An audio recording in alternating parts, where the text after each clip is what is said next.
the dark narrow lanes of Liaquatabad, Karachi, Pakistan. 21-year-old Rayan's life was slowly turning into a nightmare. At first, it seemed small. Every night, ice cold air slipped in from under his door, and Rayan would whisper to his mother, "Someone walks in my room at night." But within 1 month, everything changed. Rayan's entire body began to transform.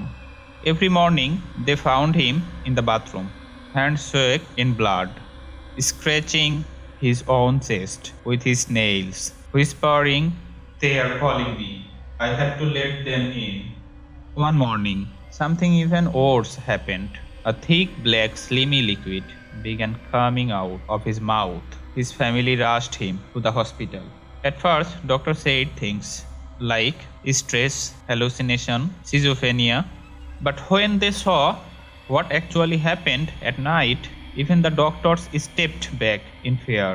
Rayan would scratch the walls in his sleep. His pupils turned fully black. His chest thumped as if something inside was trying to come out.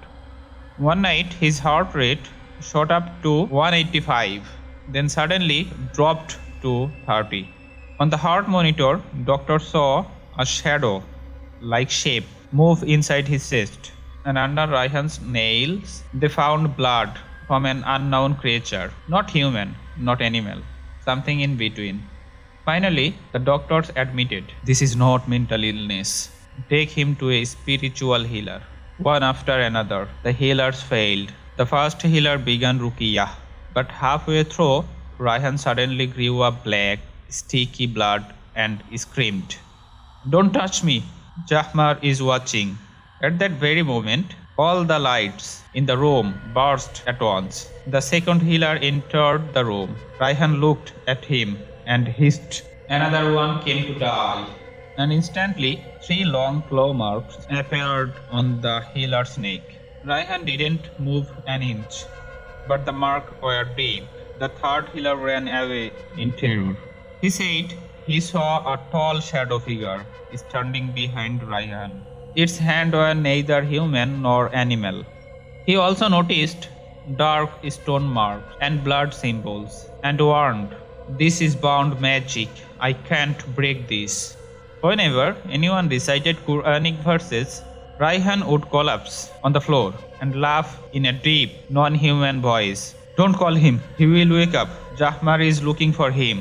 At night, near the window, 2 red-black glowing eyes were seen watching them. During Ruqyah, doors would slam shut. The air turned freezing, and Rayan shook so violently it seemed his bones would break. His mother broke down crying. As a last attempt, his family contacted a reclusive old healer from the ancient part of the city, Hakim Jan Muhammad, a man of very few words.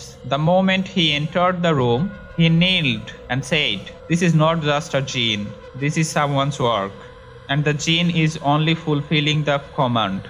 He inspected the strange blood marks and realized someone had used black magic to bind. Zahmar was known in parts of Pakistan, Sindh desert, a jinn said to wander the endless wasteland, slowly driving victims insane before taking over their body and soul. Every night, Rayan beat his own arm, drank his own blood, and laughed while smashing his head on the wall. This jinn doesn't kill the body, it destroys the living soul. Only 1% of victims survive. As soon as Hakim began the strong Ruqyah, Rayan shrieked and jumped violently. His face twisted, his eyes turned pitch black, and his voice split into 2. One sounded like Rayan, the other was deep, threatening, and whispery. "Don't say the name, he knows you," Hakim shouted.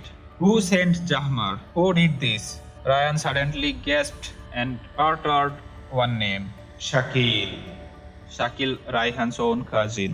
Out of jealousy and anger, Shakil had gone to a sorcerer and summoned Zahmar al-Abyss upon Rayan because they both loved the same girl. Rayan's girlfriend loved him back, and Shakil couldn't bear it.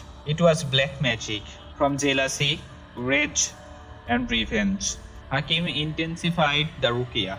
Talisman flames rose, verses echoed, and Rayhan's body bent unnaturally, as if every bone was breaking. He screamed, "Don't call him!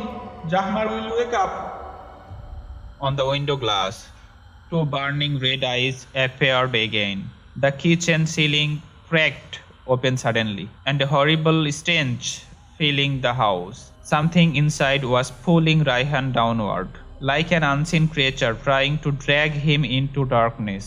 Then suddenly, everything went silent. Rayhan sat still. His eyes turned fully black.